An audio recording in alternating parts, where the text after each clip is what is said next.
بسم اللہ الرحمن الرحیم۔ السلام علیکم۔ آپ سلمان سپیکس دیکھ رہے ہیں۔ نئی ویڈیو میں آپ کو خوش آمدید کہتے ہیں۔ حضرت ابراہیم علیہ السلام کی پہلی شادی اپنی چچا زاد حضرت سارہ علیہ السلام سے ہوئی، لیکن وہ ایک عرصے تک اولاد کی نعمت سے محروم رہے۔ ایک دن حضرت سارہ نے ان سے فرمایا کہ آپ علیہ السلام ہاجرہ سے نکاح کر لیں، شاید اللہ تعالیٰ ان کے بطن سے اولاد عطا فرما دے۔ دراصل یہ سب کچھ من جانب اللہ ہی تھا۔ چنانچہ آپ علیہ السلام نے حضرت ہاجرہ کو اپنی زوجیت میں لے لیا اور پھر شادی کے 1 سال بعد ہی انہوں نے حضرت اسماعیل علیہ السلام کو جنم دیا۔ اس وقت حضرت ابراہیم علیہ السلام کی عمر مبارک 86 سال تھی۔ جب حضرت ہاجرہ امید سے تھیں تو فرشتے نے آپ علیہ السلام کو لڑکا ہونے کی نوید سنائی اور اسماعیل نام رکھنے کے لیے کہا۔ حضرت اسماعیل علیہ السلام 1800 قبل مسیح میں پیدا ہوئے۔ حضرت ابراہیم علیہ السلام دعاؤں، آرزوؤں اور تمناؤں کے بعد پیرانہ سالی میں پہلے فرزند کی پیدائش پر خوشیوں کا بھرپور اظہار بھی نہ کر پائے تھے کہ انہیں ایک اور آزمائش سے گزرنا پڑا۔ وہ بحکم الہی نومولود لخت جگر اور فرما بردار بیوی کو ملک شام سے ہزاروں میل دور ایک ایسی وادی میں چھوڑ آئے کہ جہاں میلوں تک پانی تھا، نہ چرند پرند اور نہ آدم زاد۔ وادی فاران کے سنگلاخ کالے پہاڑوں کے درمیان تپتے صحرا کے ایک بوڑھے درخت کے نیچے اللہ کی ایک نیک اور برگزیدہ بندی اپنے نومولود معصوم بیٹے کے ساتھ چند روز سے قیام پذیر ہیں۔ جو زاد راہ سات تھا ختم ہو چکا۔ ماں بیٹا بھوک پیاس سے بے حال ہیں۔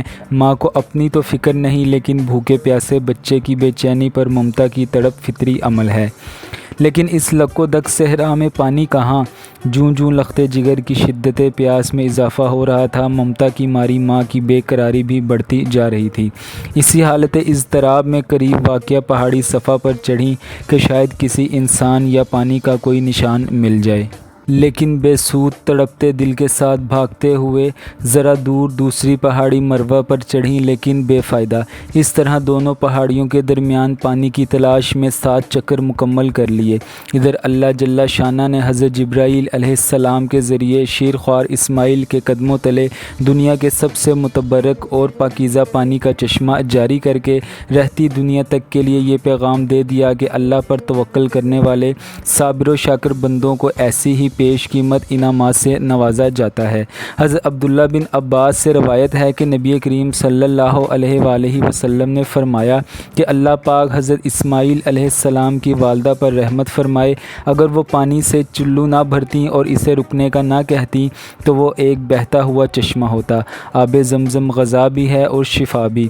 اللہ نے نہ صرف ماں بیٹے کے لیے بہترین غذا کا بندوبست کیا بلکہ تا قیامت مسلمانوں کے فیض یاب ہونے کا وسیلہ بھی بنا دیا۔ حضرت ہاجرہ اپنے صاحبزادے کے ساتھ وہیں رہ رہی تھی کہ ایک روز عرب کے قبیلے بنو جرہم کے کچھ لوگ پانی کی تلاش میں وہاں پہنچے اور حضرت ہاجرہ کی اجازت سے وہاں رہائش اختیار کر لی۔ پھر دوسرے قبائل بھی وہاں آ کر آباد ہوئے اور یوں دیکھتے ہی دیکھتے وہ سنسان صحرا دنیا کے سب سے مقدس اور متبرک اور عظیم شہر مکہ مکرمہ میں تبدیل ہو گیا۔ حضرت ہاجرہ نے بیٹے کی پرورش اور تعلیم و تربیت پر خصوصی توجہ دی۔ 13 سال کا طویل عرصہ جیسے پلک جھپکنے پر ہی گزر گیا۔ حضرت اسماعیل علیہ السلام مکے کی مقدس فضاؤں میں آب زمزم پی کر اور صبر و شکر کی پے کر عظیم ماں کی آغوش تربیت میں پروان چڑھتے ہوئے بہترین صلاحیتوں کے مالک خوبصورت نوجوان کا روپ دھار چکے تھے کہ ایک دن حضرت ابراہیم علیہ السلام تشریف لائے اور فرمایا، اے بیٹا، میں خواب میں دیکھتا ہوں کہ گویا تمہیں ذبح کر رہا ہوں، تو تم سوچو کہ تمہارا کیا خیال ہے؟ فرما بردار بیٹے نے سر تسلیم خم کرتے ہوئے فرمایا، ابا جان، آپ کو جو حکم ہوا ہے وہی کیجیے، اللہ نے چاہا تو آپ مجھے صابرین میں پائیں گے۔ حضرت اسماعیل علیہ السلام کا یہ سعادت مندانہ جواب دنیا بھر کے بیٹوں کے لیے آداب فرزندی کی ایک شاندار مثال ہے۔ اطاعت و فرما برداری اور تسلیم و رضا کی اس کیفیت کو علامہ اقبال نے یوں بیان کیا، فیضان نظر تھا یا کہ مکتب کی کرامت تھی، سکھائے کس نے اسماعیل کو آداب فرزندی۔ حضرت ابراہیم علیہ السلام نے بیٹے کا جواب سنا تو انہیں سینے سے لگایا اور حضرت ہاجرہ کے پاس لے آئے۔ فرمایا، اے ہاجرہ، آج ہمارے نور نظر کو آپ اپنے ہاتھوں سے تیار کر دیجئے۔ ممتا کے مقدس شیریں اور انمول جذبوں میں ڈوبی ماں نے اپنے اکلوتے بیٹے کو نئی پوشاک پہنائی، آنکھوں میں سرما، سر میں تیل لگایا اور خوشبو میں رچا بسا کر باپ کے ساتھ باہر جانے کے لیے تیار کر دیا۔ اسی اثنا میں حضرت ابراہیم علیہ السلام بھی ایک تیز دھار چھری کا بندوبست کر چکے تھے، پھر بیٹے کو ساتھ لے کر مکے سے باہر مینا کی جانب چل دیے۔ شیطان نے باپ بیٹے کے درمیان ہونے والی گفتگو سن لی تھی۔ جب اس نے صبر و استقامت اور اطاعت خداوندی کا یہ روح پرور منظر دیکھا تو مضطرب ہو گیا اور اس نے باپ بیٹے کو اس قربانی سے باز رکھنے کا فیصلہ کر لیا۔ چنانچہ جمرہ عقبہ کے مقام پر راستہ روک کر کھڑا ہو گیا۔ حضرت ابراہیم علیہ السلام کے ساتھ موجود فرشتے نے کہا، یہ شیطان ہے، اسے کنکریاں ماریں۔ حضرت ابراہیم علیہ السلام نے اللہ اکبر کہہ کر اسے 7 کنکریاں ماری، جس سے وہ زمین میں دھنس گیا۔ ابھی آپ علیہ السلام کچھ ہی آگے بڑھے تھے کہ زمین نے اسے چھوڑ دیا اور وہ جمرہ وسطیٰ کے مقام پر پھر ورغلانے کے لیے آ گیا۔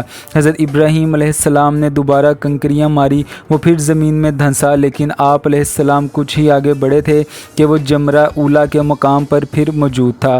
حضرت ابراہیم علیہ السلام نے تیسری بار اللہ اکبر کہہ کر کنکریاں ماری تو وہ زمین میں دھنس گیا۔ اللہ تبارک و تعالیٰ کو ابراہیم خلیل اللہ کا شیطان کو کنکریاں مارنے کا عمل اس قدر پسند آیا کہ اسے رہتی دنیا تک کے لیے حج کے واجبات میں شامل فرما دیا۔ شیطان اپنی ناکامی پر بڑا پریشان تھا۔ تینوں مرتبہ کی کنکریوں نے اس کے جسم کو زخموں سے چور کر دیا تھا۔ اچانک اسے ایک نئی چال سوجھی، وہ عورت کا بھیس بدل کر بھاگم بھاگ حضرت ہاجرہ علیہ السلام کی خدمت میں حاضر ہوا اور بولا، اے اسماعیل علیہ السلام کی ماں، تمہیں علم ہے کہ ابراہیم علیہ السلام تمہارے لختے جگر کو کہاں لے گئے ہیں؟ حضرت ہاجرہ نے فرمایا، ہاں وہ باہر گئے ہیں، شاید کسی دوست سے ملنے گئے ہوں۔ شیطان نے اپنے سر پر ہاتھ مارتے ہوئے کہا، وہ تیرے بیٹے کو ذبح کرنے وادی مینا میں لے گئے ہیں۔ حضرت ہاجرہ نے حیرت اور تعجب کا اظہار کرتے ہوئے فرمایا، یہ کیسے ممکن ہے کہ ایک شفیق اور مہربان باپ اپنے چہیتے اور اکلوتے بیٹے کو ذبح کر دے؟ اس موقع پر بے ساختہ شیطان کے منہ سے نکلا، وہ یہ سب اللہ کے حکم پر کر رہے ہیں۔ یہ سن کر صبر و شکر اور اطاعت و فرما برداری کی پیکر اللہ کی برگزیدہ بندی نے فرمایا، اگر یہ اللہ تعالیٰ کا حکم ہے تو ایک اسماعیل کیا، اس کے حکم پر 100 اسماعیل قربان ہیں۔ شیطان یہاں سے نامراد ہو کر واپس مینا کی جانب پلٹا، لیکن وہاں کا ایمان افروز منظر دیکھ کر اپنے سر پر خاک ڈالنے اور چہرہ پیٹنے پر مجبور ہو گیا۔ وادی مینا کے سیاہ پہاڑ، نیلے شفاف آسمان پر روشن آگ برساتا سورج، فلک پر موجود تسبیح و تحلیل میں موجود ملائکہ، اللہ کی راہ میں اپنی متاع عزیز کی قربانی کا محیر القول منظر دیکھنے میں محو تھے۔ مکے سے آنے والی گرم ہوائیں بھی مینا کی فضاؤں میں موجود عبادت و اطاعت، تسلیم و رضا اور صبر و شکر کی ایک عظیم داستان رقم ہوتے دیکھ رہی تھی۔ روایت میں آتا ہے کہ جب حضرت ابراہیم علیہ السلام نے حضرت اسماعیل علیہ السلام کو لیٹنے کی ہدایت دی تو حضرت اسماعیل علیہ السلام نے فرمایا، ابا جان، میں پیشانی کے بل لیٹتا ہوں تاکہ آپ کا چہرہ مجھے نظر نہ آئے، اور آپ بھی اپنی آنکھوں پر پٹی باندھ لیں تاکہ جب آپ مجھے ذبح کر رہے ہوں تو باپ کی شفقت امر الہی پر غالب آنے کا امکان نہ رہے۔ صبر و استقامت کے کوہ گراں والد نے گوشہ جگر کے مشورے پر عمل کیا، اور جب اسماعیل علیہ السلام لیٹ گئے تو تکمیل احکام خداوندی میں تیز دھار چھری کو پوری قوت کے ساتھ لخت جگر کی گردن پر پھیر دیا۔ باپ بیٹے کی اس عظیم قربانی پر قدرت خداوندی جوش میں آئی، اور اللہ جل شانہ کے حکم سے حضرت جبرائیل علیہ السلام جنت کے باغات میں پلے سفید رنگ کے خوبصورت مینڈھے کو لے کر حاضر ہوئے۔ ابراہیم خلیل اللہ نے ذبح سے فارغ ہو کر آنکھوں سے پٹی ہٹائی تو حیرت زدہ رہ گئے، بیٹے کی جگہ ایک حسین مینڈھا ذبح ہوا پڑا تھا، جبکہ اسماعیل علیہ السلام قریب کھڑے مسکرا رہے تھے۔ اسی اثنا میں غیب سے آواز آئی، اے ابراہیم علیہ السلام، تم نے اپنا خواب سچا کر دکھایا، بے شک ہم نیکی کرنے والوں کو ایسا ہی بدلہ دیا کرتے ہیں۔ حضرت ابراہیم اور حضرت اسماعیل علیہ السلام کے اس بے مثال جذبہ ایثار، اطاعت و فرما برداری، جرأت و استقامت، تسلیم و رضا اور صبر و شکر پر مہر تصدیق ثبت کرتے ہوئے اللہ تعالیٰ نے قرآن پاک میں فرمایا، اور ہم نے اسماعیل علیہ السلام کی عظیم قربانی پر ان کا فدیہ دے دیا۔ اللہ رب العزت کو اپنے دونوں برگزیدہ اور جلیل القدر بندوں کی یہ ادا اس قدر پسند آئی کہ اسے اطاعت و عبادت اور قربت الہی کا ذریعہ قرار دیتے ہوئے قیامت تک کے لیے جاری فرما دیا۔ آپ کو آج کی ویڈیو کیسی لگی اپنی رائے کا اظہار کمنٹ سیکشن میں ضرور کریں۔ ویڈیو کو لائک کریں، چینل کو سبسکرائب کریں۔